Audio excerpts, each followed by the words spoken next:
അപ്പൊ ഇന്ന് ഒരു കിടലൻ ചോദ്യാണ്. വർഷത്തിൽ ഒരിക്കൽ മാത്രം വരുന്ന ഗസ്റ്റ്. ഈ ഗസ്റ്റ് വർഷത്തിൽ ഒരിക്കൽ മാത്രമേ വരുള്ളൂ.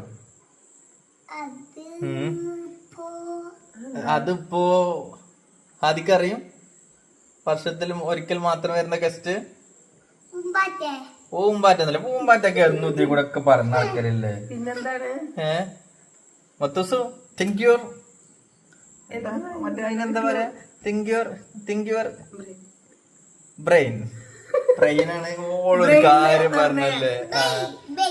അപ്പോ വർഷത്തിൽ ഒരിക്കൽ വരുന്ന ഗസ്റ്റ് ആണ് ഈ മാസം, ഓഗസ്റ്റ് മാസം. ഓഗസ്റ്റ് ആ മാസത്തിൽ നമ്മളുള്ളത്, ഓഗസ്റ്റ് മാസത്തിലല്ലേ നമ്മളുള്ളത്. അപ്പൊ വർഷത്തിൽ ഒരിക്കലും ഓഗസ്റ്റ് വരുള്ളൂ. എല്ലാ മാസം ഓഗസ്റ്റ് വരുമോ? വർഷത്തിൽ ഒരിക്കലേ ഓഗസ്റ്റ് വരുള്ളൂ. ഓ ഗസ്റ്റ്.